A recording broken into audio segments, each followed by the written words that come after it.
Eu venho em nome de Deus, o purgatório. Por que será que eu me encontro de pé hoje nesse púlpito, meus caros irmãos? O que será que eu venho dizer para vocês? Eu venho em nome do próprio Deus. Eu venho em nome de seus pobres pais para despertar em vocês aquele amor e gratidão que vocês lhes devem.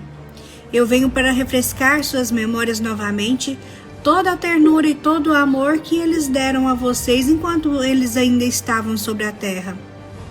E venho para dizer a vocês que eles sofrem no purgatório, que eles choram e reclamam com urgentes gritos o auxílio de suas orações e boas obras.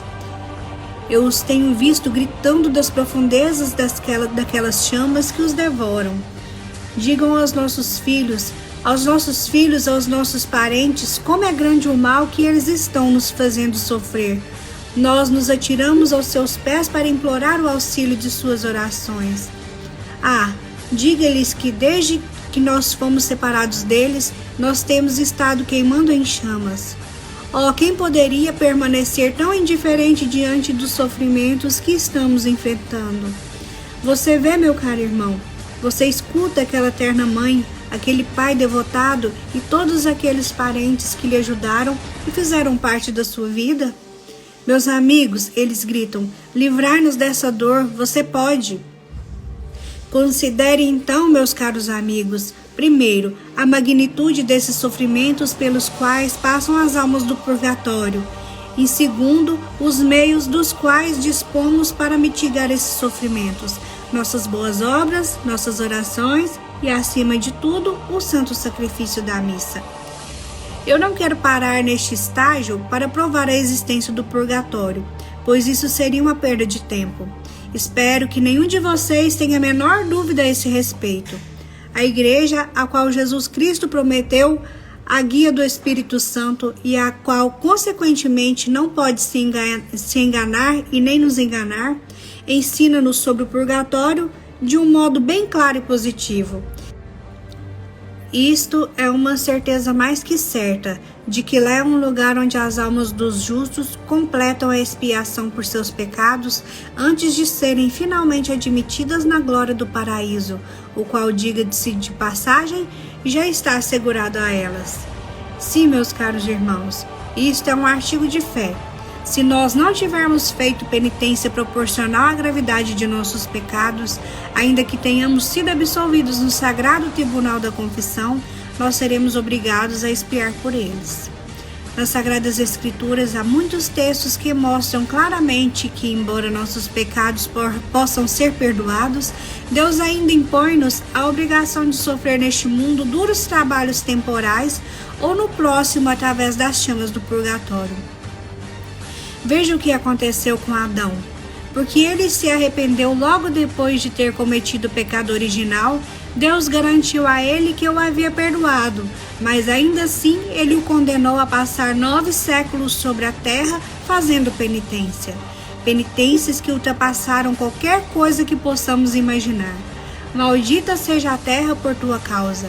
Tirarás dela com trabalhos penosos o teu sustento todos os dias de sua vida. Ela te produzirá espinhos e tu comerás a erva da terra. Comerás o teu pão com o suor do teu rosto, até que voltes à terra de que fostes tirado, porque és pó e em pó hás de tornar. Gênesis capítulo 3, versículo 17. Veja novamente. Davi ordenou, contrariando a vontade de Deus, que se fizesse o recenseamento de Israel. Atingido pelo remorso de consciência, ele reconheceu o seu pecado, atirou-se ao chão, suplicando ao Senhor que o perdoasse. Consequentemente, Deus, tocado pelo seu arrependimento, o perdoou. Mas apesar disso, ele enviou Gade para dizer a Davi que ele teria que escolher entre 3 tipos de punições que ele havia preparado para Davi reparar seu pecado: a peste, a fome ou a guerra. Davi então respondeu: caia eu nas mãos do Senhor, porque imensa é a sua misericórdia, mas que eu não caia nas mãos do homem. 1 Crônicas 21. Ele escolheu a peste e essa durou apenas 3 dias, mas matou 7.000 pessoas de seu povo. Se o Senhor não tivesse detido a mão do anjo que estava estendida sobre Israel, Jerusalém inteira teria ficado despovoada. Davi, ao ver todo o mal causado pelo seu pecado, implorou a graça de Deus, pedindo que Deus punisse apenas ele mesmo, mas que poupasse o seu povo que era inocente. Vejam também as penitências de Santa Maria Madalena. Quem sabe não sirvam para amolecer um pouco seus corações. Meus caros irmãos, o que será então o número de anos que nós teremos que sofrer no purgatório? Nós que cometemos tantos pecados e que, sob o pretexto de já o termos confessado, não fazemos penitências e nem choramos por eles. Quantos anos de sofrimento nos esperam na próxima vida? Como poderiam pintar um quadro dos sofrimentos que essas pobres almas suportam quando os santos padres da Igreja dizem que os tormentos que elas sofrem são comparáveis ao que nosso Senhor Jesus Cristo passou durante sua dolorosa paixão? Uma coisa é certa, se o menor sofrimento que nosso Senhor suportou tivesse sido compartilhado com toda a humanidade, todos estariam mortos devido à violência de seus sofrimentos. O fogo do purgatório é o mesmo fogo do inferno. A diferença entre eles é que o fogo do purgatório não é eterno. Se Deus permitisse que uma daquelas pobres almas que está mergulhada nas chamas aparecesse agora neste lugar, toda envolvida pelas chamas que a consomem, e desse ela mesma um recital dos sofrimentos que ela está suportando. Toda essa igreja, meus caros irmãos, seria sacudida pelo eco de seus gritos e soluços, e talvez, quem sabe, isso amoleceria os seus corações. Esta pobre alma nos diria: como nós sofremos! Ó irmão, livrai-nos desses tormentos. Se vocês pudessem experimentar o que é viver separado de Deus. Cruel separação, queimar no fogo aceso pela justiça de Deus, sofrer dores incompreensíveis para a mente humana, ser devorado pelo remorso, sabendo que deveríamos facilmente ter evitado esses tormentos. Meus filhos, gritam os pais e as mães, como podem vocês nos abandonar nessas horas, nós que tantos amamos quando estávamos sobre essa terra? Como vocês podem dormir tranquilamente em suas camas, enquanto nós queimamos em uma cama de fogo? Como vocês têm coragem de se entregar aos prazeres e alegrias, enquanto nós sofremos e choramos dia e noite? Vocês herdaram nossos bens, nossas propriedades, vocês se divertem com o fruto de nossos trabalhos, enquanto nós sofremos males tão indescritíveis e por tantos anos. E não são capazes de oferecer uma pequena oração em nossa intenção, nem uma simples missa que tanto ajudaria para nos livrar dessas chamas.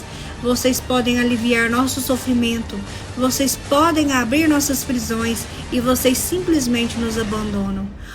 Quão cruel são estes sofrimentos! Sim, meus filhos, as pessoas julgam de um modo muito diferente o que é estar nas chamas do purgatório por todas essas culpas leves.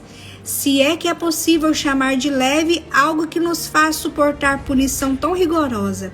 Que espanto seria para o homem, grita o profeta real, se mesmo o mais justo dos homens fosse julgado por Deus sem nenhuma misericórdia. Se Deus achou manchas até no sol e malícia nos anjos, o que será então do homem pecador? E para nós que cometemos tantos pecados mortais e praticamente não fazemos nada para satisfazer a justiça de Deus, quantos anos de purgatório? Meu Deus, disse Santa Teresa d'Ávila, que alma seria suficientemente pura para entrar diretamente no céu sem ter que passar pelas chamas da justiça? Em sua última doença, ela de repente gritou: justiça e poder do meu Deus, quão terrível sois! Durante sua agonia, Deus permitiu que ela contemplasse por alguns segundos a sua santidade, assim como os anjos e os santos do céu o contemplam. E isso causou nela um pavor tão grande que ela se pôs a tremer e ficou agitada de um modo tão extraordinário que as irmãs perguntaram-lhe chorando: Madre, o que está passando? Certamente que a senhora não teme a morte depois de tantos anos de penitência e lágrimas amargas. Não, minhas filhas, eu não temo a morte. Muito pelo contrário, eu a desejo porque só assim estarei unida eternamente a Deus. Madre, seriam os teus pecados então que ainda te aterrorizam depois de tantas mortificações? Sim, minhas filhas, respondeu Teresa. Eu temo pelos meus pecados, mas temo por algo ainda maior. Seria então o julgamento? Sim, eu temo pela formidável conta que terei que prestar diante de Deus. Principalmente porque neste momento seremos julgados pela justiça e não pela misericórdia. Mas tem algo que ainda me faz morrer de terror. As pobres irmãs já estavam profundamente angustiadas.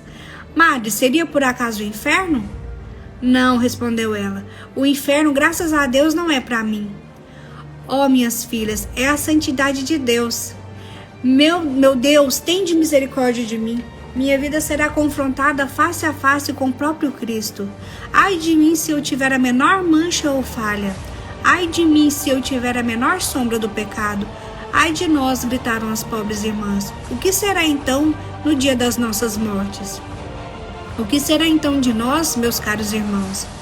Nós que talvez em todas as nossas penitências e boas obras, talvez nunca tenhamos conseguido satisfazer por um único pecado perdoado no tribunal